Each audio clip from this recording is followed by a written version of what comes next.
Welcome to Fantasy Stories. ایک پرانا قلعہ برسوں سے بند پڑا تھا اور اس کے بارے میں کہا جاتا تھا کہ جو بھی اس کے اندر جاتا ہے وہ پہلے جیسا واپس نہیں آتا۔ گاؤں کے بوڑھے لوگ شام ڈھلے بچوں کو اپنے گھروں کے اندر بلا لیتے تھے اور قلعے کی طرف دیکھنے سے بھی منع کرتے تھے۔ وہ کہتے تھے کہ اس کی دیواروں میں پرانی سرگوشیاں بسی ہوئی ہیں اور اس کے اندھیرے کمروں میں وقت رکا ہوا ہے۔ مگر شہزادی کے دل میں خوف سے زیادہ تجسس تھا۔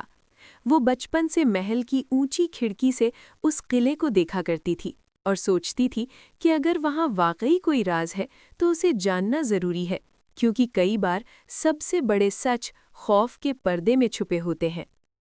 ایک دن شام کے وقت جب آسمان پر سنہری روشنی دھیرے دھیرے نیلی ہو رہی تھی اور پرندے اپنے گھونسلوں کی طرف لوٹ رہے تھے، شہزادی خاموشی سے محل سے نکلی۔ اس نے سادہ سا لباس پہنا تاکہ کوئی پہچان نہ سکے اور ہاتھ میں ایک چھوٹی سی لالٹین لے لی۔ ہوا ٹھنڈی تھی اور راستے کے دونوں طرف خشک گھاس ہلکے ہلکے سرسرا رہی تھی۔ جیسے جیسے وہ قلعے کے قریب پہنچتی گئی ویسے ویسے اس کے دل کی دھڑکن تیز ہوتی گئی، مگر اس کے قدم نہ رکے۔ قلعے کا بڑا دروازہ زنگ آلود تھا اور اس پر بیلیں لپٹی ہوئی تھیں۔ شہزادی نے جب دروازے پر ہاتھ رکھا تو وہ ایک لمبی قراہ جیسی آواز کے ساتھ آہستہ آہستہ کھل گیا۔ ایسا لگا جیسے قلعہ برسوں سے اسی ایک لمس کا انتظار کر رہا ہو۔ اندر داخل ہوتے ہی اسے ٹھنڈی نمی بھری ہوا نے گھیر لیا۔ لمبی راہداریوں میں خاموشی اس قدر گہری تھی کہ اس کے اپنے قدموں کی چاپ بھی اجنبی لگ رہی تھی۔ دیواروں پر لگی تصویریں گرد میں ڈھکی ہوئی تھیں، مگر ان کے چہروں میں عجیب سی زندگی باقی تھی۔ ایسا محسوس ہوتا تھا جیسے وہ سب اسے غور سے دیکھ رہے ہوں۔ شہزادی نے لالٹین اونچی کی اور ایک بڑے ہال میں پہنچی جہاں ٹوٹے ہوئے ستونوں کے درمیان چاندنی اندر آ رہی تھی۔ فرش پر پرانے نقش بنے تھے اور ان نقشوں کے بیچ میں ایک دائرہ سا بنا ہوا تھا۔ جب وہ اس دائرے کے قریب پہنچی تو اس کے قدموں کے نیچے ہلکی سی روشنی ابھری۔ وہ چونکی، مگر پھر جھک کر دیکھا تو پتھر کے اندر نہایت باریک الفاظ کندہ تھے۔ ان پر لکھا تھا کہ سچ کے مسافر کے لیے راستے خود کھلتے ہیں۔ یہ جملہ پڑھ کر شہزادی کے دل میں ایک عجیب سا حوصلہ پیدا ہوا۔ وہ ہال کے آخر میں ایک تنگ سی سیڑھی کی طرف بڑھی جو زمین کے نیچے جا رہی تھی۔ نیچے اترتے ہوئے اسے کبھی کسی کے چلنے کی آواز سنائی دیتی، کبھی دور سے پانی ٹپکنے کی۔ کئی بار اس نے پیچھے مڑ کر دیکھا مگر وہاں کوئی نہ تھا۔ نیچے جا کر اسے ایک چھوٹا سا کمرہ ملا جس کے درمیان میں پتھر کا ایک صندوق رکھا تھا۔ صندوق کے ارد گرد 7 شمع دان تھے، مگر ان میں شمعیں بجھی ہوئی تھیں۔ شہزادی نے صندوق پر ہاتھ رکھا تو ایک ایک کر کے سب شمع دان جل اٹھے اور کمرہ نرم سنہری روشنی سے بھر گیا۔ صندوق کے اندر سونا، چاندی یا ہیرے موتی نہ تھے۔ اس میں ایک پرانی کتاب، ایک چاندی کی چابی اور نیلے رنگ کا ایک شیشی نما چراغ رکھا تھا۔ کتاب کے اوراق زرد تھے، مگر جیسے ہی شہزادی نے اسے کھولا الفاظ ہلکی روشنی سے چمکنے لگے۔ اس میں لکھا تھا کہ یہ قلعہ کبھی ایک عظیم بادشاہ کا گھر نہیں بلکہ علم اور حکمت کا مرکز تھا۔ یہاں دور دور سے لوگ سوال لے کر آتے اور جواب لے کر جاتے تھے۔ یہاں طاقت تلوار سے نہیں، دانائی سے ناپی جاتی تھی۔ مگر ایک زمانے میں دربار کے ایک لالچی وزیر نے اس علم کو اپنا غلام بنانا چاہا۔ اس نے بادشاہ کو یہ یقین دلایا کہ اگر راز سب کے درمیان رہے گا تو سلطنت کمزور ہو جائے گی۔ چنانچہ اس نے قلعے کے دل میں موجود آئینہ بند کر دیا۔ وہ آئینہ ہر انسان کا اصل باطن دکھاتا تھا اور اسی لیے اس سے سب سے زیادہ وہی لوگ ڈرتے تھے جن کے دل میں لالچ ہوتا تھا۔ شہزادی دیر تک کتاب پڑھتی رہی۔ اسے معلوم ہوا کہ چاندی کی چابی قلعے کے سب سے اندرونی حصے کا دروازہ کھولتی ہے اور نیلا چراغ صرف اسی وقت جلتا ہے جب اسے کوئی ایسا شخص پکڑے جس کے دل میں نیت صاف ہو۔ کتاب کے آخری صفحے پر ایک تنبیہ لکھی تھی: اگر آئینے کا راز کسی خود غرض انسان کے ہاتھ لگ جائے تو پوری سلطنت دھوکے کے اندھیرے میں ڈوب سکتی ہے، اور اگر کوئی سچے دل والا اسے جگا دے تو سوئی ہوئی روشنی دوبارہ جاگ اٹھتی ہے۔ شہزادی نے چاندی کی چابی اور چراغ اٹھایا اور کتاب کے اشاروں کے مطابق آگے بڑھنے لگی۔ وہ ایک طویل راہداری سے گزری جہاں دونوں طرف بند دروازے تھے۔ ہر دروازے پر ایک نشان بنا تھا: